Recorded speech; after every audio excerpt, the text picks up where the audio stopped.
होता है।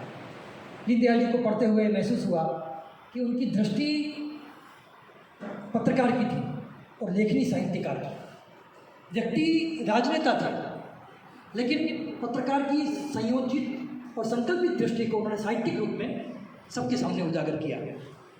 जब हम लेखन की बात करते हैं, हम सब सुधीजन हैं, लेखक लिखते हैं, कविताएं लिखते हैं, कहानियाँ लिखते हैं। लेखन के लिए भाषा में पकड़ होना बहुत ज़रूरी होता था। दोनों भाषाओं में वो समान अधिकार से लिखते थे। ऐसे राजनेता कम देखे। हम साउथ के राजनेता देखते हैं जो अंग्रेजी में बोलते हैं धारा प्रवाह, अंग्रेजी में भी लिखते हैं। हिंदी में उनका हाथ थोड़ा तंग हो जाता है। लेकिन एक ऐसे राजनेता जिन्होंने हिंदी में भी उतनी समान अधिकार से लिखा और बोला जितना अंग्रेजी में लिखा हुआ। तो ये एक हिंदी भाषी राजनेता के लिए और एक लेखक के लिए और हम सब के लिए भी बहुत गर्व का विषय है। मैं सबसे पहले दीनदयाल जी के पत्रकार रूप को थोड़ा सा संक्षिप्त बताऊँ। आज़ादी के ठीक बाद में जब राष्ट्रधर्म की शुरुआत हुई थी, राष्ट्रधर्म एक ऐसा प्रकाशन था जो आज भी जीवित है इतने वर्षों के बाद में। लखनऊ में राष्ट्रधर्म प्रकाशन प्राइवेट लिमिटेड के नाम से है। राष्ट्रधर्म की जब शुरुआत हुई तो विचार परिवार ने दीनदयाल जी को उसके प्रकाशन का जिम्मा सौंपा। हालांकि उनको संपादक का जिम्मा नहीं दिया गया, लेकिन वो उनका नाम क्रेडिट लाइन में, डेट लाइन में कहीं पर भी नहीं जाता था। लेकिन उनका लिखना, पढ़ना और जो साथ काम करने वाले लोग हैं उनके लिए विचार प्रवाह का जिम्मा उनका था। एक ऐसा व्यक्ति जो अखबार की धुरी है, जो पूरी पुस्तिका की धुरी है, जो पूरी पत्रिका की धुरी है, लेकिन नाम कहीं नहीं है। ऐसे नींव के पत्थर के रूप में उन्होंने राष्ट्रधर्म को सिंचित किया अपनी लेखनी के जरिए। जब स्वदेश की शुरुआत हुई, दैनिक स्वदेश की, तो उसके पहले संपादक अटल बिहारी वाजपेयी थे। लेकिन अटल जी ने दीनदयाल जी से कहा कि मैं तो आपको देखकर, आपको पढ़कर पत्रकारिता सीखा हूँ। तो नाम अटल जी का जाता था, लेकिन लिखना, पढ़ना, अखबार, समाचार, खबरें, विचार सब कुछ दीनदयाल जी का हुआ करता था। कालांतर में जब पांचजन्य और ऑर्गेनाइजर की शुरुआत हुई तो नियमित लेखन की शुरुआत हुई। दीनदयाल जी ने अपने नाम से लिखना शुरू किया। पांचजन्य में विचार वीथी नाम से कॉलम था, ऑर्गेनाइजर में पॉलिटिकल डायरी था। मैं करीब करीब 15 से 17 बरस पत्रकारिता में रहा, मुख्य धारा की पत्रकारिता में। करीब 8 साल प्रिंट मीडिया में रहा, 8 साल इलेक्ट्रॉनिक मीडिया में रहा। पत्रकारिता करने के दौरान खबर लिखना आसान था, हर रोज़ कॉलम लिखना बड़ा मुश्किल पड़ता है। मैंने भी कई समय दैनिक भास्कर में जब था, मैं नियमित तौर पे कॉलम लिखा करता था। लेकिन नियमित तौर पे कॉलम लिखना, जो लोग कॉलम लिखते हैं उनको पता है कि कॉलम लिखना कितना मुश्किल काम होता है। हर रोज़ विचार पैदा करना, उसमें जान डालना, लिखना और प्रस्तुत करना बहुत मुश्किल होता था। लेकिन आज से 50 वर्ष पहले पांचजन्य में और ऑर्गेनाइजर में, हिंदी और अंग्रेजी में, दोनों अलग अलग भाषाओं में 2 अलग अलग विचार, एक विचार वीथी के नाम से और एक पॉलिटिकल डायरी के नाम से दीनदयाल जी ने नियमित तौर पर लिखना शुरू किया। और जब तक वो जीवित थे तब तक नियमित तौर पर छपता था। किसी लेखक के लिए, किसी पत्रकार के लिए बहुत मुश्किल होता है नियमित लिखना, क्योंकि उसके लिए हर रोज़ पढ़ना होता है, उसके लिए हर रोज़ विचारों को खाद देनी होती है। और नियमित लिखना हम सबके लिए भी चुनौती है। उदयपुर में मेरे ज्योतिषीय गुरु जो हैं भानु कुमार शास्त्री जी के छोटे भाई हरीशचंद्र जी शर्मा, वो संस्मरण सुनाते हैं कि जब जब दीनदयाल जी उदयपुर आते थे वो भानु जी के घर आते थे और हरीश जी को उनके साथ काम करने का अवसर मिलता था, उनको देखने का अवसर मिलता था। तो जब हम ये रिसर्च का काम कर रहे थे तो हम उनसे जिक्र किया हमने, तो उन्होंने कहा कि विचार वीथी में और ऑर्गेनाइजर में लिखने के लिए वो तमाम काम खत्म होने के बाद, चाहे रात को 12 बज जाती थी तब भी बैठ के लिखा करते थे। और सिर्फ लिख के नहीं, वो टाइप करवा के उसको तत्काल रवाना किया करते थे दिल्ली के लिए। हरीश जी ने जब बातचीत का जिक्र किया तब दीनदयाल जी के कुछ व्यक्तिगत पहलू का भी जिक्र किया। उनको ठंड बहुत लगती थी तो रजाई के भीतर घुस के लिखा करते थे। ऐसा नहीं कि ठंड बहुत है तो लिखना बंद, 2 दिन कॉलम नहीं छपेगा, ऐसा नहीं, लेकिन लिखा करते थे। दीनदयाल जी से जुड़े कई सारे संस्मरण हैं। वो सादगी की प्रतिमूर्ति थे, इतने सरल थे।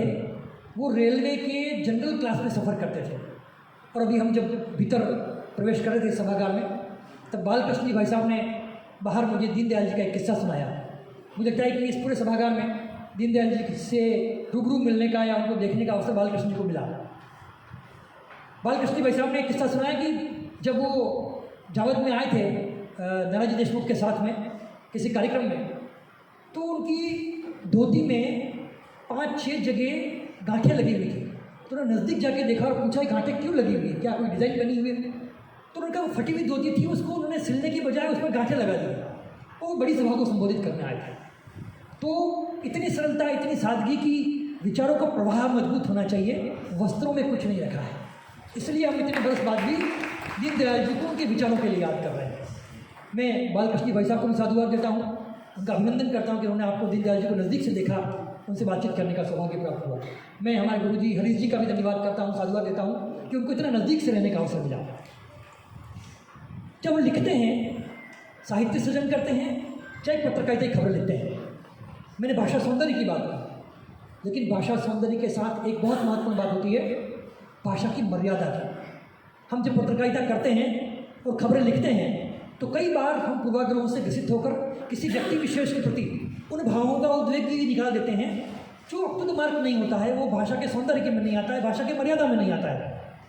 और ऐसा ही राष्ट्रधर्म, पांचजन्य और ऑर्गेनाइजर के प्रकाशन के दौरान कई बार हुआ कि जब सब एडिटर या जो अखबार में खबर लिखने वाला कुछ ऐसे शब्दों का इस्तेमाल कर रहा है, वो हेडिंग लगा रहा है जो ठीक नहीं है, तो दीनदयाल जी उसकी भाषा को मांझने के लिए न सिर्फ उस व्यक्ति को समझाते बल्कि ये भी कहते हैं कि ये हेडिंग ठीक नहीं है, इसको हटा देना चाहिए। प्रधानमंत्री नेहरू जी थे उस समय, और चूँकि राष्ट्रीय स्वयंसेवक संघ के साथ साथ विचार परिवार को बढ़ाने का जिम्मा पांचजन्य और ऑर्गेनाइजर ने दीनदयाल उपाध्याय जी को दिया था। तो निश्चित तौर पर जब विचारों का प्रवाह होता है तो विचारों में मतभेद भी होता है, कहीं कहीं मतांतर भी होता है। ऐसे दौर में अखबार की डेस्क पे काम करने वाले व्यक्ति के भीतर एक नज़र जाती है कि हो सकता है कि मैं एक हेडिंग ऐसा लगा दूं जिसमें नेहरू के शासनकाल के कोई कटाक्ष करता हुआ हो। ऐसा ही एक उदाहरण, जब नेहरू जी के वर्षाकाल जैसे काल में एक ऐसा विषय आया जब किसी ऐसे शीर्षक को लेकर दीनदयाल जी ने अपने सब एडिटर को, जिनका नाम था यादवराव देशमुख, हमने पुस्तक में भी जिक्र किया उनका, तिब्बत और चाइना का विवाद हो रहा था, और तिब्बत और चाइना के विवाद में नेहरू की भूमिका को रेखांकित करते हुए कोई स्टोरी थी, खबर थी, जिसको यादव देशमुख जी लिख रहे थे। उन्होंने हेडिंग दिया गजस्तत्र न हन्यते, मतलब शरीर नष्ट हो जाता है पर आत्मा नहीं। उन्होंने कटाक्ष करते हुए नेहरू जी पे कटाक्ष किया। उन्होंने यादव जी को बुलाया और कहा कि आप ऐसे पत्रकार हो जो जनता को आप एक विचार देना चाहते हो, आपका उद्देश्य किसी शासक प्रशासक के खिलाफ कटाक्ष या टिप्पणी करने का हक नहीं है, आप अपनी भाषा की मर्यादा रखिए। ये यादव जी ने अपने संस्मरण में लिखा। कितना महत्वपूर्ण विषय है। आज हम देखते हैं जब राजनेता भाषा की मर्यादा खो रहे हैं, भाषा के निचले स्तर तक आ गए हैं मंचों पर। ऐसे दौर में आज से 5 दशक पूर्व अखबार में खबर लिखते हुए दीनदयाल जी ने अपने सब एडिटर को इसलिए डांट दिया, हालांकि ये जो मैं हेडिंग पढ़ रहा हूँ उसमें ऐसा कोई नहीं है कि कोई बहुत भाषा की मर्यादा का उल्लंघन होता हो, लेकिन उन्होंने कहा कि किसी व्यक्ति को किसी शब्द के हथियार से मारना भी नहीं ज़रूरी है, इस कटाक्ष के जरिए किसी को हर्ट करना भी ज़रूरी नहीं है। चूँकि पांचजन्य और ऑर्गेनाइजर संघ की राष्ट्रवादी विचारधारा को आगे बढ़ा रहे थे, तो लाजमी था कि कांग्रेस शासन को कष्ट होना था। उस दौर में हालांकि स्वस्थ राजनीति हुआ करती थी, आज जैसी राजनीति नहीं थी, लेकिन फिर भी विचार प्रवाह की दौड़ में, झगड़े में और स्पर्धा में कहीं न कहीं ऐसी चीज़ें आ जाती है जो राजनीतिक शुचिता को प्रभावित करती है। पांचजन्य पर इसी शुचिता को प्रभावित करते हुए प्रतिबंध लगाया कांग्रेस सरकार ने। आप देखिए कि पांचजन्य में जो विचारोत्तेजक आलेख दीनदयाल जी के थे या जो विचार प्रवाह चल रहा था, उससे कष्ट में आकर कांग्रेस शासन ने पांचजन्य प्रतिबंध लगाया। लेकिन उस प्रतिबंध को बिना किसी हिल हुज्जत के, बिना किसी दर्द के, बिना किसी कष्ट के दीनदयाल जी ने कहा शासन का काम है हमें रोकने का, हमारा काम है नियमित लिखने का। और उन्होंने हिमालय नाम की नई पत्रिका शुरू की। विचार वही चल रहा था, सब कुछ वही चल रहा था, सिर्फ बैनर बदल गया। एक ऐसा कलम का सिपाही जिसने शासन प्रशासन के प्रतिबंधों को दरकिनार कर दिया, लेकिन 3 महीने के भीतर भीतर हिमालय पर प्रतिबंध लगा दिया कांग्रेस सरकार ने। और जब हिमालय प्रतिबंध लगाया तो एक नया पत्रिका शुरू की जिसका नाम था देशभक्त, हालांकि उसको बहुत जल्दी बंद कर दिया गया। तो प्रॉक्सी के तौर पर गाजियाबाद में एक पत्रकार थे जो दीनदयाल जी से मुलाकात हुई, उन्होंने कहा कि हो सकता है कि सरकार हमारे विचारों से सहमत न हो सकता है कि हमारी बातों से कष्ट हो रहा हो, हम एक ऐसे अखबार का शुरुआत करते हैं जो हमारे नाम से न हो, आप लोग निकालिए। तो विचार प्रवाह चूँकि प्रलयंकारी मोड़ पे आ गया था, विचार टकरा रहे थे, तो गाजियाबाद से दीनदयाल जी की प्रेरणा से दैनिक प्रलयंकारी अखबार की शुरुआत हुई। उनके एक मित्र ने की थी, जो आज भी नियमित तौर पर निकलता है। आज जब मैं देखता हूँ पत्रकारिता की दशा, मार्केटिंग का युग हावी है, विज्ञापनों का दौर चल रहा है, मिशन खत्म हो गया है, और आज किसी को भी हर्ट करने के लिए कोई भी हेडिंग लगा सकता है, कोई स्टोरी चला सकता है। इलेक्ट्रॉनिक मीडिया का दौर है, एआई का दौर है, जो आर्टिफिशियल इंटेलिजेंस से किसी का फोटो किसी के साथ जोड़कर कुछ भी प्रचारित किया जा सकता है। ऐसे में भावनाओं को हर्ट करने का दौर खत्म हो गया। लेकिन दीनदयाल जी ने कहा, एक चाकू से अंगुली कट सकती है, लेकिन उतनी ही धारदार कागज की नोक होती है जिससे भी अंगुली कट सकती है। हमें उतना ही सावधान रहना होगा कि किसी कागज की नोक से किसी व्यक्ति की अंगुली या किसी के दिल पे चोट नहीं लगनी चाहिए। इतनी महत्वपूर्ण बात कि कलम किसी व्यक्ति को बना सकती है, तो कलम किसी व्यक्ति को बिगाड़ नहीं सकती है। लेकिन अगर हमारे मन में पूर्वाग्रह है, अगर हमारे मन में किसी व्यक्ति को लेकर द्वेष है, तो निश्चित तौर पर वो हम गलत पत्रकारिता की दिशा तय कर रहे हैं। गुरुजी गोलवलकर जी ने कहा कि दीनदयाल जी की पत्रकारिता शुचिता की पत्रकारिता थी, सादगी की पत्रकारिता थी। उनके शब्दों में कभी कटुता नहीं आई, किसी के प्रति वैमनस्य नहीं आया, जबकि वो खुद राजनेता थे। अगर आज के दौर में हम देखें, कई सारे राजनेता ऐसे हैं जो अपने प्रकाशन हाउस चला रहे हैं। सकाल समूह बहुत बड़ा है शरद पवार जी का, ठाकरे परिवार का बहुत बड़ा समूह है सामना।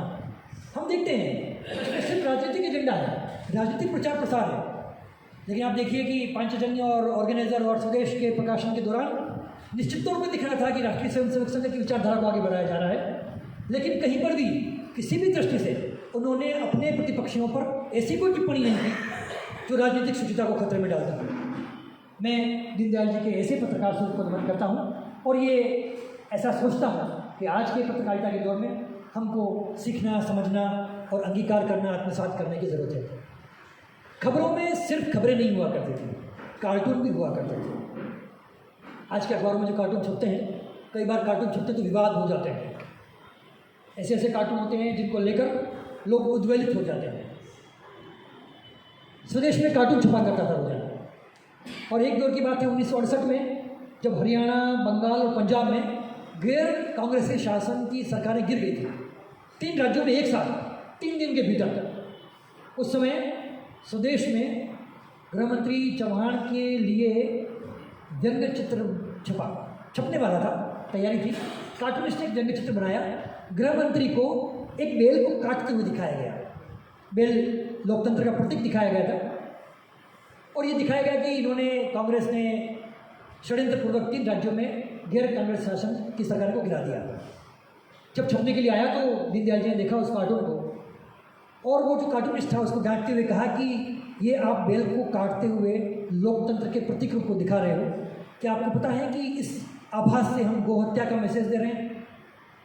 आप लोकतंत्र का मैसेज दे रहे हो, वहाँ तक ठीक है, आपने इस व्यंग्य चित्र में, कार्टून में इस बेल को क्यों चुना? हम सनातन परंपरा के लोग हैं, हम उस भारतीय परिवेश के लोग हैं जहाँ गाय को माता माना जाता है। हम किसी पशु के वध की बात कार्टून में भी कैसे सोच सकते हैं? उन्होंने उस कार्टून को रद्द कर दिया। ऐसी बात जो किसी को हर्ट नहीं कर रही थी, कोई बैल उस पर संज्ञान लेने नहीं आ रहा था, लेकिन इसके बावजूद उन्होंने उस कार्टून को रद्द करवाया। शुचिता की पराकाष्ठा था। आज के दौर में वो बहुत मुश्किल से मिलती है। वर्तमान की पत्रकारिता हम देख रहे हैं किस दिशा में जा रही हैं, कैसे लोग लिख रहे हैं, क्या लिख रहे हैं।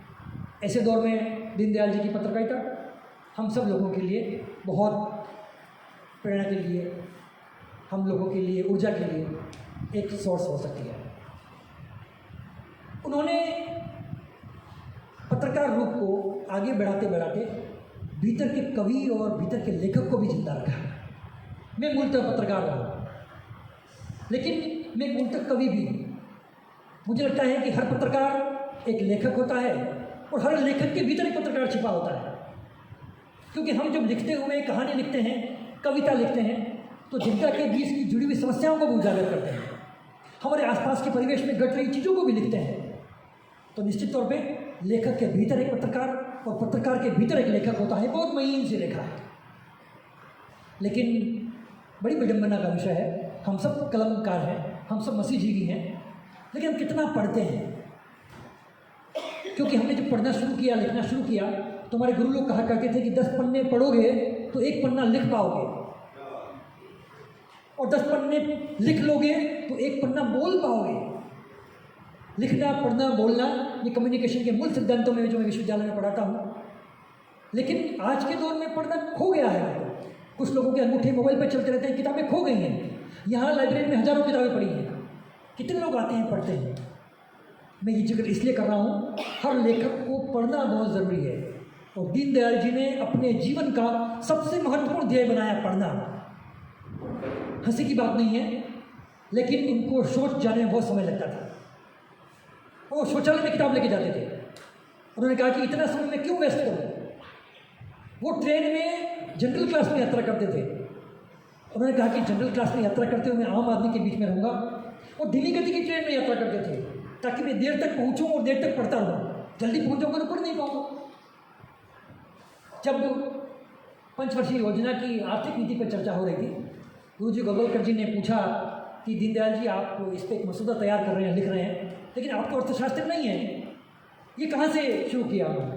तो दीनदयाल जी का जवाब था, गुरुजी मैं निश्चित तौर पर अर्थशास्त्र नहीं हूँ, लेकिन जब मुझे जिम्मा मिला कि मैं भारत की अर्थनीति पे कुछ लिखूँ, तो मैंने दुनिया भर के अर्थशास्त्र जुड़ी हुई 150 किताबों का अध्ययन किया। उन पुस्तकों को पढ़ने के बाद ये मसूदा तैयार कर रहा हूँ।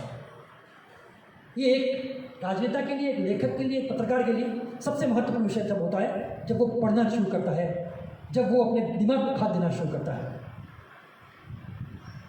जब जनसंघ की स्थापना हुई थी तो श्यामा प्रसाद मुखर्जी ने गुरुजी से आग्रह किया था, संघ से आग्रह किया था कि दीनदयाल जी को राजनीति में भेजा जाए।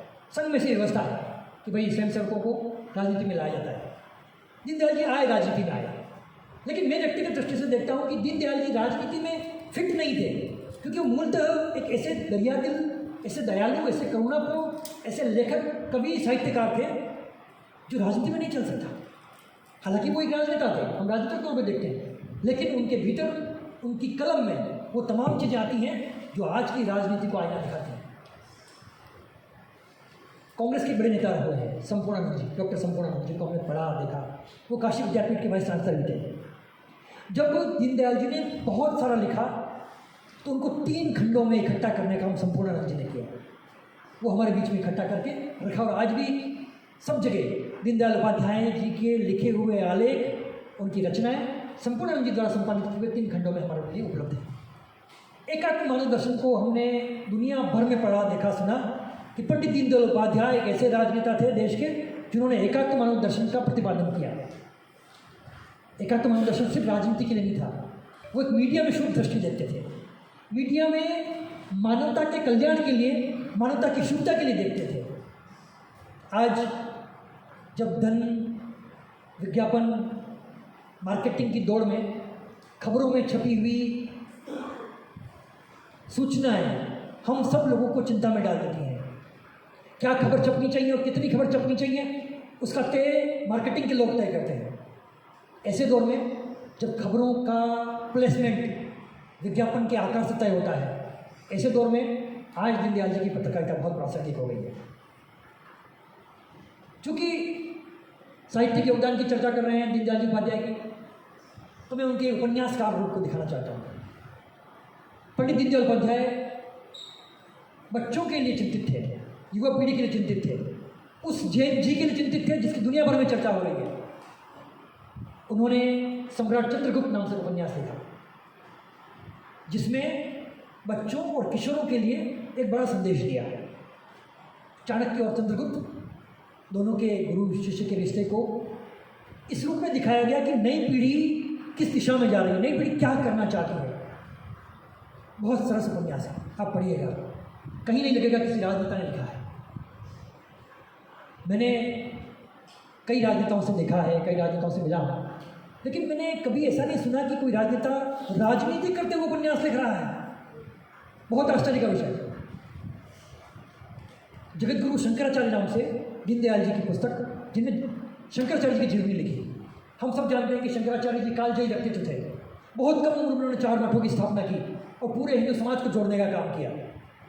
जगत गुरु शंकराचार्य की जीवनी को उन्होंने इतने सरल ढंग से हम सब के बीच रखा, वो आज भी सब लोगों के लिए, प्रेरणा के लिए, हम सबकी ऊर्जा के लिए आज भी उपलब्ध है। जब किसी पत्रकार ने उनसे पूछा कि आप तो पत्रकार हैं, तो ये 2 उपन्यास के रूप में, एक चंद्रगुप्त और एक ये जगत गुरु शंकराचार्य, लिखने की क्या ज़रूरत पड़ी आपको? तो दीनदयाल जी ने कहीं किसी मोर्चे पे किसी बैठक में कहा था कि मैंने ये 2 चीज़ लिखी है, ये तो आप तक पहुंच गई, लेकिन मैंने ढेरों ऐसी कविताएं लिखी हैं जो नहीं पहुंची। हर व्यक्ति जो अपने दिल की आवाज़ सुनता है, मेरे यहाँ सब कवि मित्र हैं, सब साहित्यकार मित्र हैं, हम कब लिखते हैं?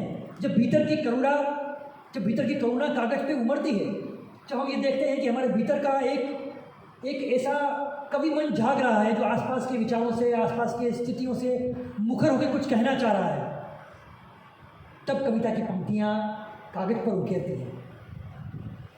तो पत्रकार दीनदयाल जी कवि भी थे। उन्होंने स्वीकार किया मैंने कई कविताएं लिखी, हालांकि उनकी कविताएं उपलब्ध नहीं, सुनने को नहीं मिली, लेकिन स्वीकार की बहुत बड़ी बात है, क्योंकि जो व्यक्ति कवि होगा वो कभी किसी रूप में किसी व्यक्ति को हर्ट नहीं करेगा, मानवता के कल्याण की बात करेगा। साहित्यिक बोलचाल की भाषा जब हम लिखते हैं तो भाषा का सौंदर्य कविताओं में दिखता है। कुछ रचनाएं ऐसी होती है जो कठिन होती है, जैसे हम हिंदी में एमए करते हुए केशव को पढ़ते थे तो हमारे टीचर कहते थे केशव कठिन काव्य का पेट है, इतना कठिन लिखते थे। दीनदयाल जी कहते थे साहित्य लिखो या पत्रकारिता करो, भाषा सरल सहज होनी चाहिए, ऐसी भाषा जो व्यक्ति के लिए सहजता से समझ में आ जाए, ऐसी भाषा जो पाठक को उसके हृदय में सीधी उतर जाए। मैं जब भास्कर में था, मेरे साथी विपिन जी बैठे हैं, हम लोग साथ में भास्कर में काम किया था, हमारे चीफ रिपोर्टर हुआ करते थे। एक दिन मेरी किसी खबर पे उन्होंने हेडिंग लगाया तो मैंने थोड़ा सा नम्रतापूर्वक असंतोष जताया कि मैंने कहा सर ये हेडिंग ठीक नहीं है और इस हेडिंग को थोड़ा सा ठीक करना चाहिए, क्योंकि खबर मेरी है, मेरी खबर मेरे बच्चे की तरह है। तो एक पत्रकार का दायित्व है कि मैं इस खबर को थोड़ा परिमार्जित करने के लिए, उसको ठीक करने के लिए अपना सुझाव रखूँ। बहुत अहंकार के साथ मेरे चीफ रिपोर्टर ने ये कहा, कुंजन हमने जो लिख दिया है वो पाठक को पढ़ना पड़ेगा। ये शब्द मेरे पास अभी भी जीवित हैं, मैं अपने बच्चों को भी कहता हूँ कि कई बार ऐसा होता है पत्रकार अहंकार में आ जाता है, मैंने जो लिख दिया वो पाठक को पढ़ना पड़ेगा। लेकिन दीनदयाल जी ने लिखा एक जगह, मैं जो लिख रहा हूँ क्या वो पाठक के लिए सही है या नहीं है, मैं पाठक बन के सोचूंगा तो मुझे लगता है मेरा पत्रकार धर्म सार्थक हो जाएगा।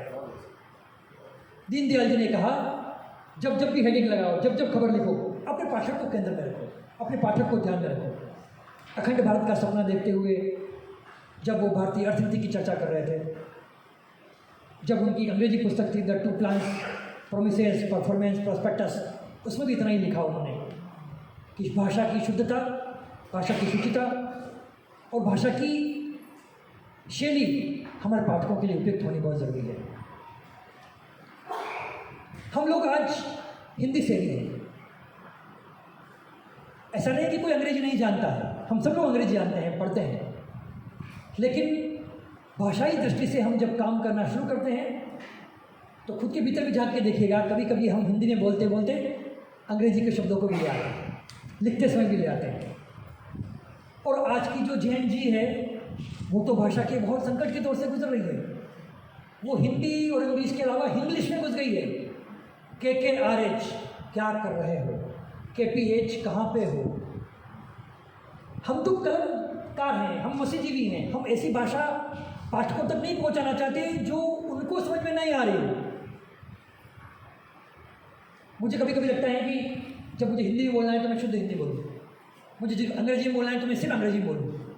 मैं कभी हिंदी को अंग्रेजी में या अंग्रेजी को हिंदी में नहीं मिलाता हूँ। मुझे लगता है कि दीनदयाल जी ने ये बात उस समय कही कि हिंदी में पत्र व्यवहार कीजिए, हिंदी में बातचीत कीजिए, हिंदी में लिखिए, जबकि वो अंग्रेजी के बहुत विस्तार विद्वान व्यक्ति थे और वो नजर में प्रतिदिन अंग्रेजी में कॉलम लिखते थे। उनकी पुस्तक जिसका मैंने जिक्र किया द 2 प्लान्स अंग्रेजी की शुद्ध अंग्रेजी में लिखी पुस्तक है, ऐसा भी नहीं कि ऐसा लगे कि कोई नौसिखिया व्यक्ति ने लिखी है। उन्होंने कहा हिंदी को लेकर किसी तरह से संकोच नहीं होना चाहिए। वो उस दौर में कहा जब हिंदी के खिलाफ दक्षिण में आंदोलन शुरू हो गया था, सरकारें चिंतित थी। जब मैनपुरी में एक कार्यक्रम में दीनदयाल जी गए, बैठक थी, तब वो उत्तर प्रदेश के सरप्रांत प्रचारक हुआ करते थे। वहाँ एक डॉक्टर थे जो विभाग संयोजक थे, उन्होंने पत्र लिखा अंग्रेजी में। पत्र लिखकर गिरिराज किशोर जी बीजेपी के बड़े नेता थे, उनको लिखा, शायद कोई संदेश भेजा था। तो दीनदयाल जी ने इसे चुहल करते हुए पूछा किसका पत्र है? तो उन्होंने कहा कि ये डॉक्टर साहब का पत्र है, कुछ पूछना चाहते हैं, मैं पत्र का जवाब पत्र से दे रहा हूँ। तो उनका दिखाइए क्या लिखा है आपका जवाब में। गिरिराज किशोर जी ने अंग्रेजी में जवाब लिखा हुआ था, क्योंकि पत्र अंग्रेजी में था। उन्होंने बहुत हंसते उस पत्र को फाड़ दिया दीनदयाल जी ने, और कहा ये जो डॉक्टर साहब है ना, जिनका नाम था डॉक्टर सुरंग मैनपुरी, क्या उनको हिंदी नहीं आती है? माना कि डॉक्टर का पर्चा अंग्रेजी में लिखना होता है, लेकिन वो हिंदी नहीं आती है। गिरिराज जी आपको भी हिंदी आती है, उनको भी हिंदी आती है, जवाब हिंदी में लिखिए। ये दिखाने की ज़रूरत नहीं कि हमें अंग्रेजी आती है। हम क्या दिखाना चाहते हैं, इससे हमारे सामने वाला सीखेगा। हो सकता है डॉक्टर साहब इससे प्रेरणा लेके हिंदी में लिखना शुरू कर दें। तो दीनदयाल जी का जो पत्रकार रूप, जो लेखक रूप है, वो आज भी हम सब लोगों के लिए प्रेरणा का स्रोत है। हम सब लोगों के दिल में एक दिया जलाता है लेखन का, पत्रकारिता का, राजनीति की शुचिता का। आज दीनदयाल जी की जन्म की पूर्व संध्या है। 25 सितंबर को उनका जन्म हुआ था। एक ऐसे युग पुरुष को जिनको पूरी दुनिया याद करती है, एक ऐसे युग पुरुष को जिसको हम लोग आज याद कर रहे हैं। इस युग पुरुष के जितने संस्मरण, जितनी पुस्तकें, जितना आलेख, मेरे पास इनके किताबों की लंबी सूची है, तो यहाँ जिक्र करने की ज़रूरत नहीं है। मुझे लगता है कि दीनदयाल उपाध्याय हम सब लोगों के दिलों में तब तक जिंदा रहेंगे जब तक हम राष्ट्रीयता की बात करते रहेंगे, हम हिंदी की बात करते रहेंगे, राजनीति में शुचिता की बात करते रहेंगे, और एक मजबूत कलमकार और भाषा सौंदर्य की बात करते रहेंगे। दीनदयाल जी को बहुत बहुत श्रद्धांजलि। आप सब लोग पधारे इस कार्यक्रम में, सुना, बहुत बहुत धन्यवाद, शुभकामनाएं। बहुत बहुत धन्यवाद, आभार। आज के कार्यक्रम के मुख्य वक्ता प्रोफेसर अध्यक्ष पत्रकारिता विभाग MLSU, आपने कई सारे प्रसंग, संस्मरण यहाँ पर खोल कर रखे जो हमें उनके व्यक्तित्व से परिचित करवाता है। पंडित दीनदयाल जी, सादा जीवन, उच्च विचार, दृढ़ संकल्पी, मेधावी छात्र, संगठक, लेखक, पत्रकार, विचारक, राष्ट्रवादी, उत्कृष्ट मानवतावादी, साहित्यकार, एकात्मक मानवतावाद एवं साहित्य की बात करें तो राष्ट्र धर्म, पांचजन्य, स्वदेश, सम्राट चंद्रगुप्त, जगत गुरु शंकराचार्य आदि में उनकी रचना की हमें छवि मिलती है। तो भाषा की शैली, मर्यादा, शुद्धता और सौंदर्य उनके साहित्य को पढ़कर समझा जा सकता है। बहुत बहुत धन्यवाद। और मैं हमारे बीच पधारे हुए